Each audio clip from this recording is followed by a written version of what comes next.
Olá, pessoas! Abrindo mais um vídeo aqui para dar continuidade ao estudo do livro Ementário Espírita, né? É o vídeo de número 25, né? O 25º, né? E para quem está chegando agora neste vídeo, né?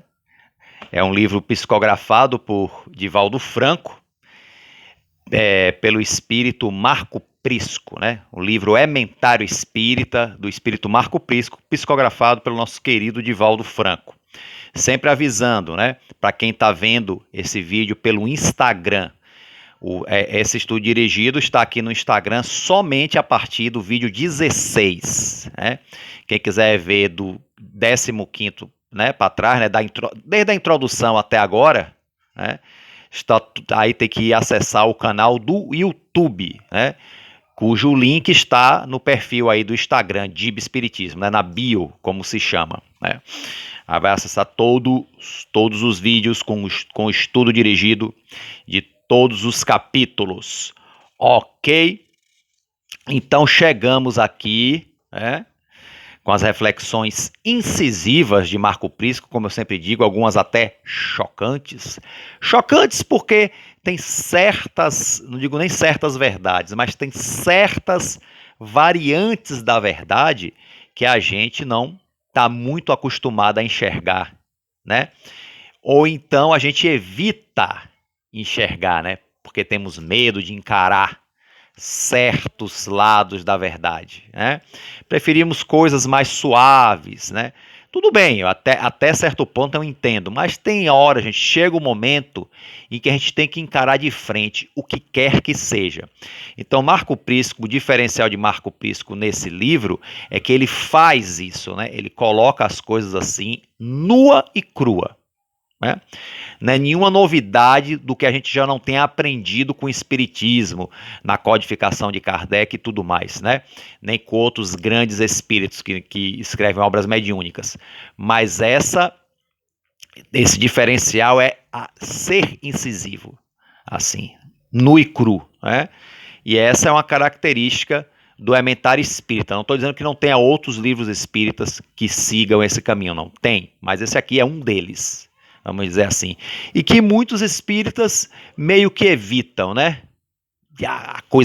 A verdade assim nua e crua, bem, sabe, bem direta, não agressiva, porque a agressividade não é uma coisa que combine com o espiritismo, mas claro, uma coisa clara, né?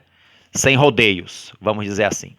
E aí o capítulo 55 que chegamos aqui agora, no louvor à mediunidade, porque a mediunidade, gente, como diz lá Allan Kardec no Livro dos Médiuns, né, é uma capacidade natural do ser humano. Há, inclusive, predisposição orgânica para a mediunidade, né? Também é uma coisa normal, não é para ser louvada nem desprezada. Agora, a mediunidade que nós realmente podemos louvar é a usada no serviço do bem, né? Usada para o bem, para o crescimento, que ajude outras pessoas também a crescerem, que socorram outros corações, né? Essa é a mediunidade louvável. Então vamos ver aqui no capítulo, no louvor à mediunidade.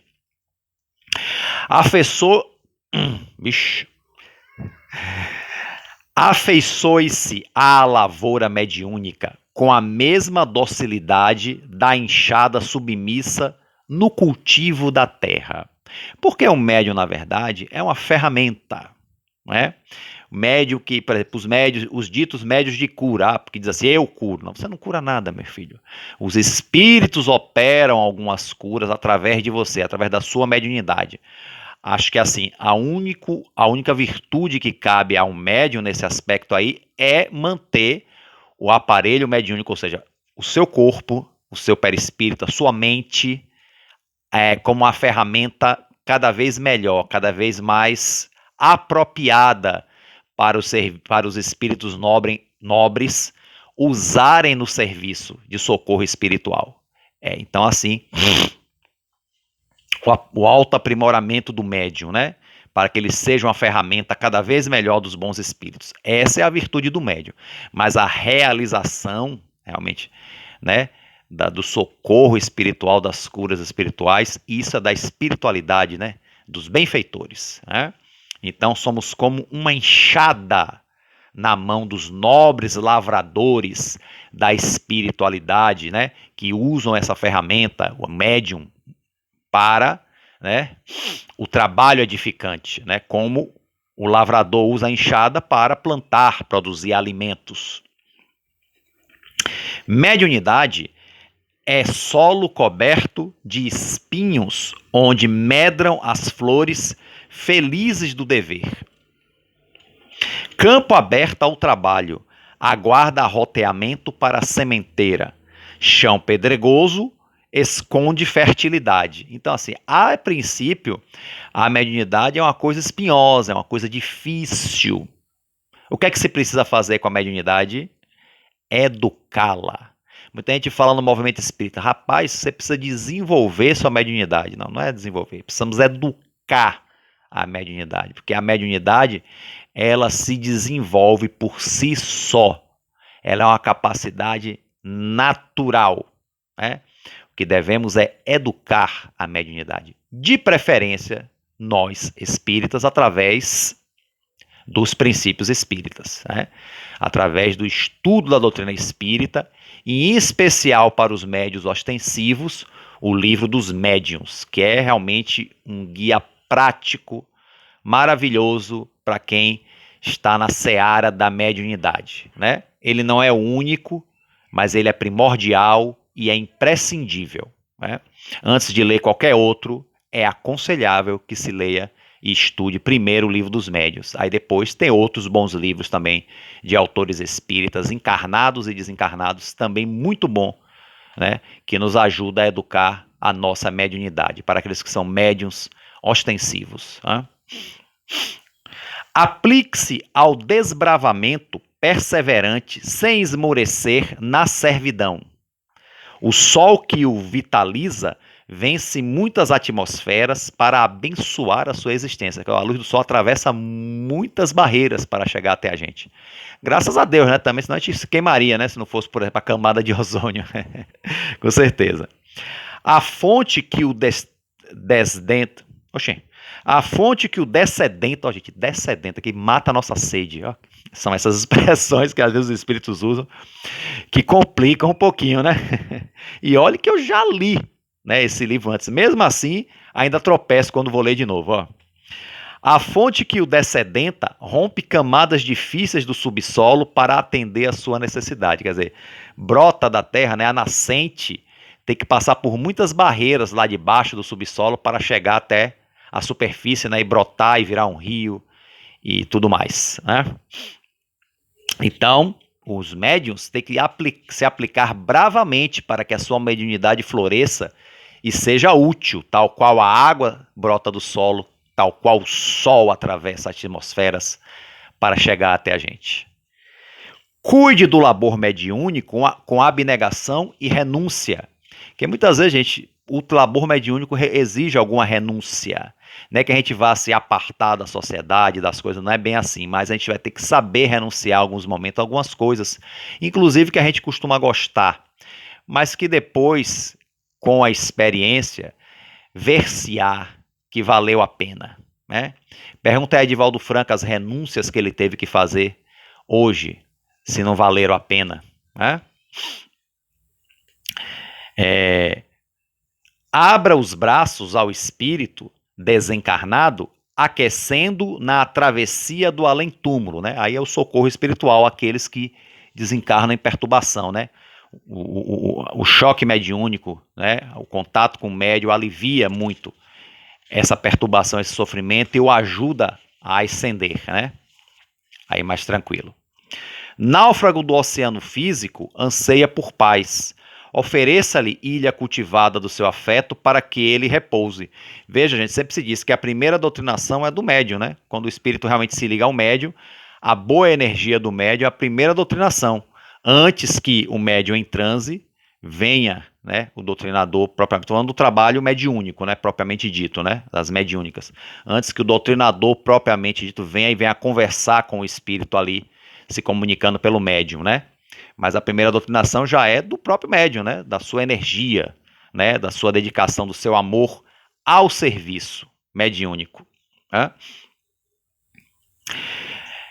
Não se importe com os óbices a vencer, porque terão alguns ou muitos, a depender da missão de cada um no campo da mediunidade. Não se iluda com as facilidades vencidas, pois é.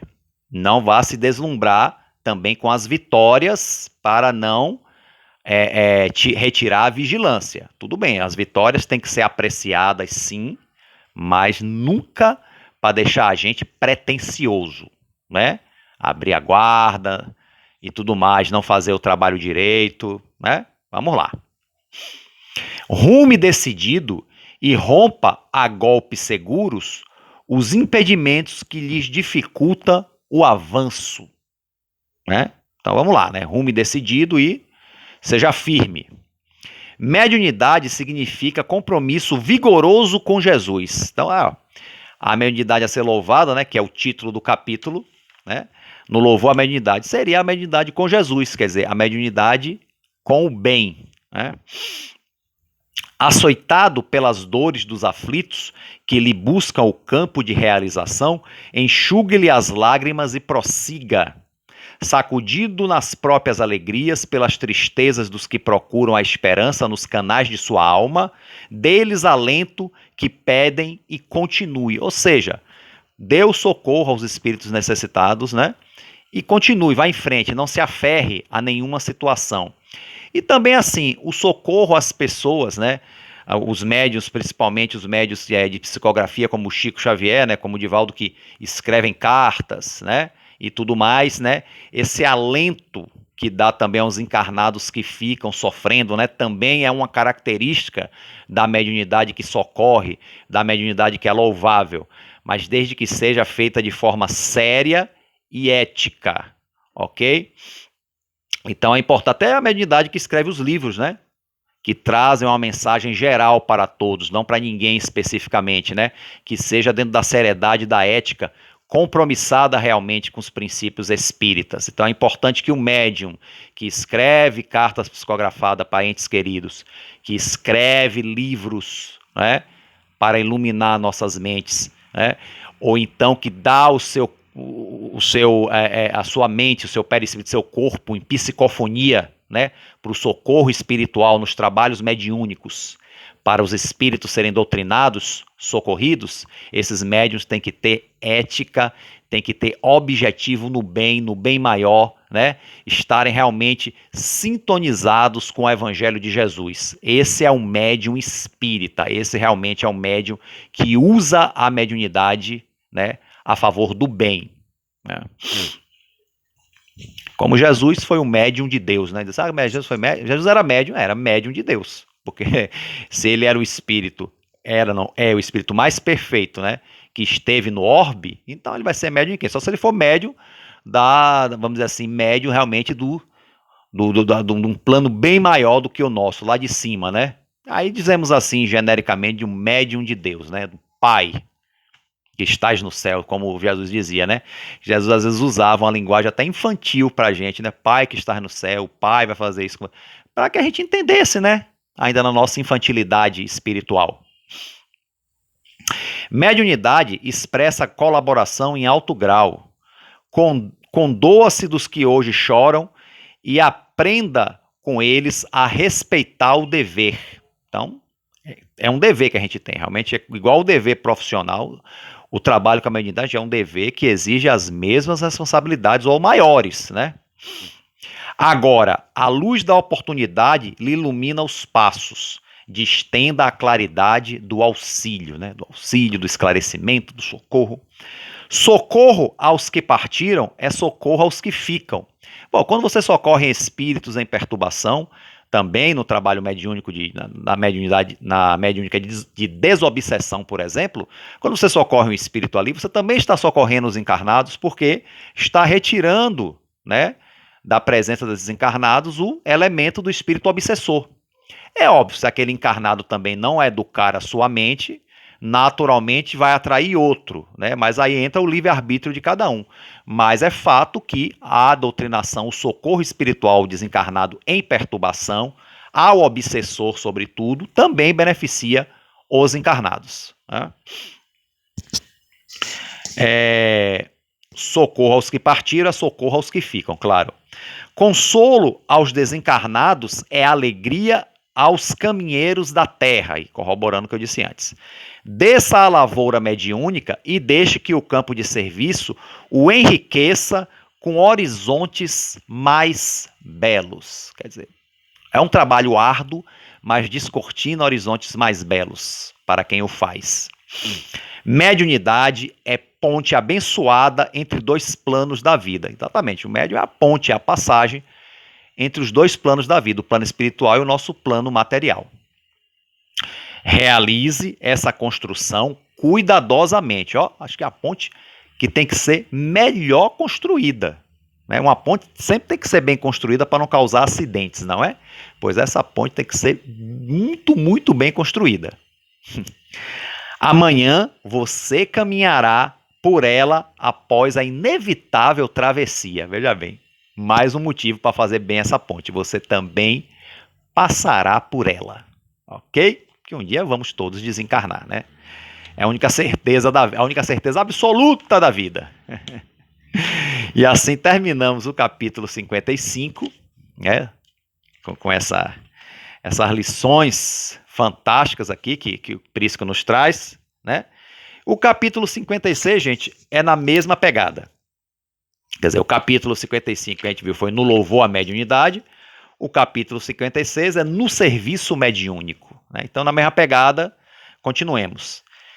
Desejando cooperar com os instrumentos espirituais através da mediunidade ativa em favor dos que sofrem, não ouvide a renovação constante no bem, com apurado estudo de si mesmo. Ou seja, se você quiser ser um bom servidor na área mediúnica, né, então não se esqueça de realmente estar se renovando para o bem, se renovando espiritualmente para o bem e fazendo o estudo de si mesmo. O autoconhecimento, gente, é uma coisa altamente necessária, né? Não basta o conhecimento das realidades espirituais, é importante, óbvio, mas também o autoconhecimento. Por quê? Nós somos espíritos também que fazemos parte dessa realidade espiritual. Então, estudar as realidades espirituais, acho que naturalmente já leva a gente ao autoconhecimento, né? Mas a gente tem que fazer um estudo apurado, porque a gente sempre tem mais facilidade em estudar os outros e menos a nós mesmos, né? Então, por isso que os espíritos estão sempre reiterando esse recado do autoconhecimento, do conhecimento de si mesmo, né? Você vê que está lá no Livro dos Espíritos, Santo Agostinho fala, né, aquela dissertação maravilhosa sobre autoconhecimento e tudo mais, né? Os espíritos se reportam até a Sócrates, né? Conhece-te a ti mesmo, quer dizer, é importante para o crescimento. Mediunidade com Jesus é um dos fundamentos da vida.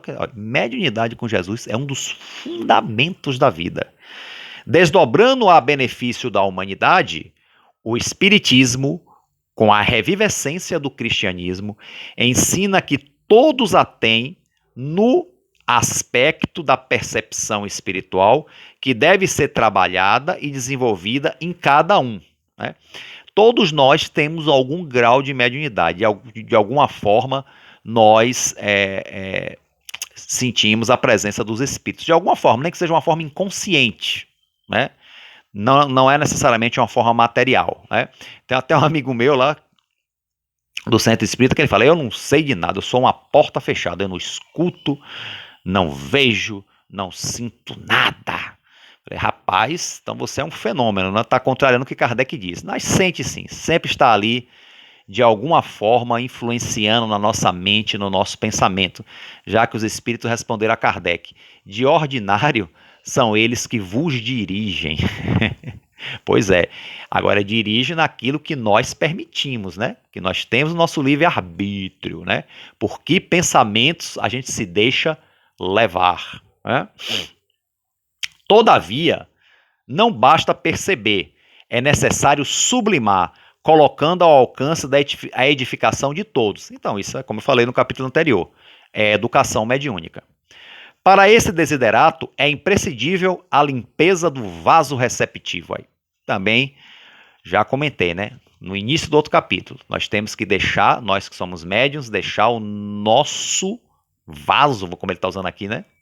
Essa imagem, sempre limpo, o máximo possível. Limpo totalmente é impossível, né? Na nossa condição de espíritos imperfeitos. Mas deixar o mais equilibrado possível, né? A nossa mente, consequentemente, nosso perispírito, nosso corpo, para que os espíritos possam nos usar como uma ferramenta melhor possível para o socorro espiritual no trabalho mediúnico. Né? Sem reflexão, não há equilíbrio de atitude. Ó, refletir, meditar, estudar, se autoestudar. Sem saúde moral, são baldos os esforços mediúnicos. Então, gente, a moral é muito importante. Não é que pessoas que é de moral questionável não têm a mediunidade. Como eu disse, é uma manifestação natural. Né? Mas o trabalho da mediunidade no bem exige, sim, uma melhora moral. Né? Não exige perfeição, que isso não é possível, mas exige, sim, que a gente tenha realmente uma educação moral, moralizante, boa, o suficiente para que o trabalho mediúnico possa ser bem feito. Né? Se não for 100%, precisa ser alguns por cento. Sem disciplina física, não podem conseguir resultados espirituais. Está falando aí, gente, disciplina física, realmente o médium não deve evitar os excessos, né? Os excessos que entram pela boca. Não é o que entra pela boca que derruba o espírito, mas o que sai dela. É verdade. Mas em relação ao trabalho mediúnico, é necessário também uma certa disciplina física. Cuidado com a alimentação, cuidado com o consumo, né? De, por exemplo, bebidas alcoólicas, cuidado com os vícios, porque tudo isso atrapalha um bom desenvolvimento da mediunidade para o bem. Né? Não da mediunidade em termos mecânicos, naturais, mas o bom trabalho da mediunidade no bem, né? Sobretudo no socorro espiritual.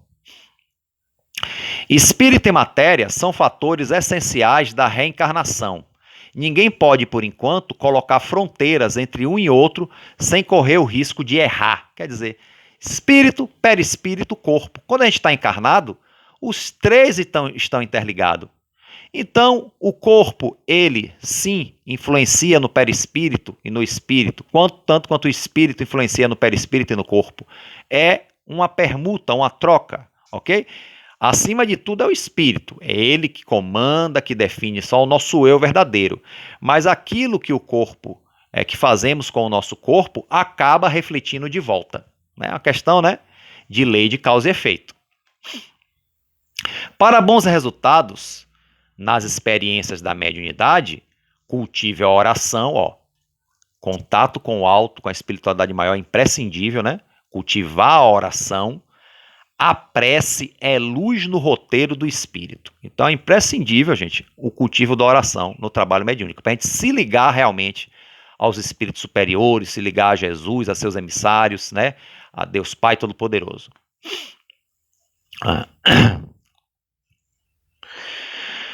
Procure estudar, 2 pontos.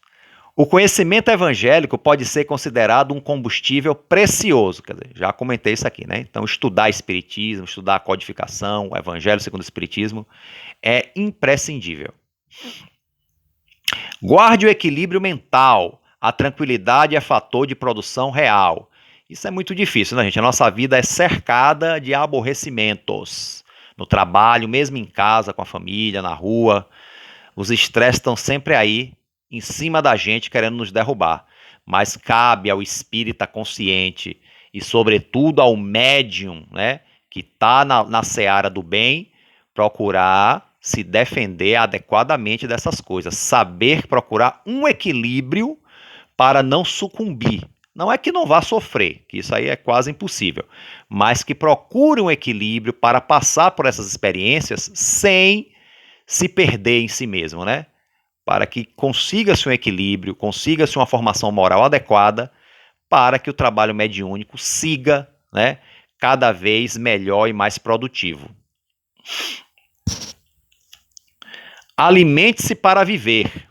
Coma para viver, não viva para comer. Isso é uma frase, né, Inclusive, o próprio Chico Xavier falou que Emmanuel disse a ele, né, que Chico, ele era bem comilão, né, em uma parte da vida dele. Aí até achei uma foto dele assim, até gordinho, né? E Emmanuel disse: Chico, deve-se comer para viver, e não viver para comer. Ele disse que. Aí ele falou que aprendeu essa lição devagarzinho, né? Tanto que as imagens que a gente tem de Chico Xavier, a maioria ele é magrinho e tudo mais, né? Aprendeu, né? Alimente-se para viver. Aparelho digestivo sobrecarregado pode ser comparado a vasta alambique em atividade. Vixe Maria. Congestionado, né? Mantenha a continência sexual. Ó, o sexo. O sexo tem missão santificadora, que não pode ser desrespeitada impunemente. Olha lá. Vida sexual equilibrada. Não está dizendo não faça sexo. Pelo amor de Deus. Tem gente que interpreta isso ao pé da letra. Nós temos aí espíritas celibatários sem necessidade, né? Quer dizer, é 8 ou 80. Ou se entrega à vida sexual desregrada ou vira celibatário. Como é que é isso? Né? Não precisa. Sempre o equilíbrio. Não há necessidade. Se você é celibatário porque realmente você tem vontade real, porque não faz parte das suas ambições, as questões sexuais, não quer, nesse momento, constituir família, por exemplo, não tem problema. Agora, forçar-se ao celibato, né, por questões moralistas, cuidado com isso. Cuidado, porque depois as consequências emocionais, até espirituais, podem não ser boas. Então, ó, continência sexual, equilíbrio, não é ausência, ok?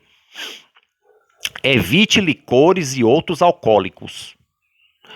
Os vapores entorpecem ou excitantes perturbam os registros da tela mental. Quer dizer, imagine, né?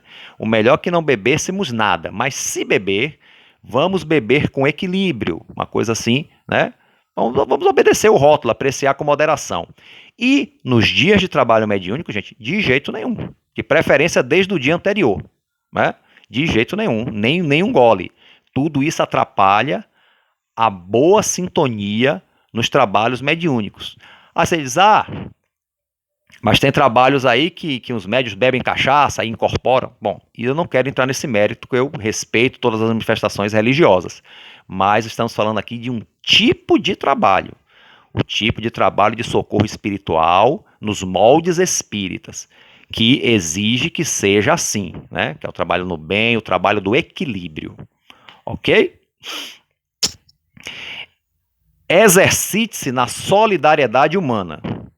A maior virtude no cristão é sempre a caridade, que se converte em moeda de amor a benefício de todos. Então, de preferência, gente, praticar a caridade, cada um nas suas devidas condições, aquilo que pode fazer de coração, né? Mas é importante que exercite-se no bem, sim, no bem, na beneficência, na prática da beneficência, da caridade, cada um dentro das suas possibilidades.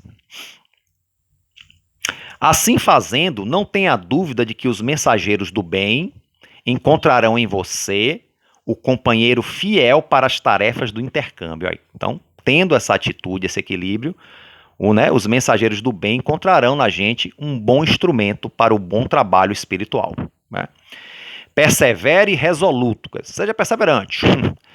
Persevere resoluto, doando-se, dedicando e a breve tempo devidamente adestrado, você jornadeará, jornadeará é ótimo, né?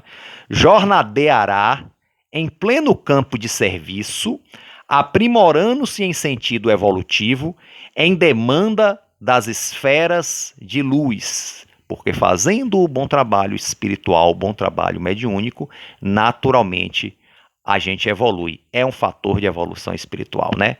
De ascender para as esferas de luz. Ok, gente? E assim terminamos esse capítulo e vamos também encerrando o vídeo de hoje.